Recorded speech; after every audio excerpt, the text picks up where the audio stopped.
علی بچپن سے ہی بہت شرارتی تھا، لیکن قسمت نے اس سے اس کی ماں چھین لی۔ وہ اکیلا ہو گیا، دنیا اس کے لیے اندھیری لگنے لگی۔ تب اس کی خالہ زینب اسے اپنے گھر لے آئی۔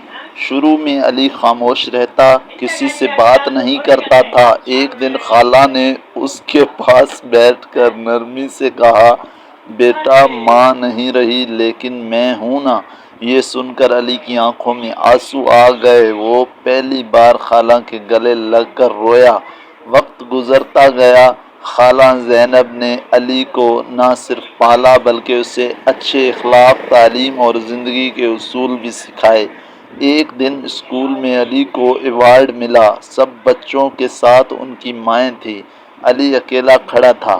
اچانک پیچھے سے آواز آئی، "میں ہوں تمہاری ماں۔" علی نے مڑ کر دیکھا، اس کی خالہ کھڑی تھی۔ وہ دوڑ کر ان کے گلے لگ گیا اور بولا، "آپ خالہ نہیں ہیں، میری ماں ہیں۔" سالوں بعد جب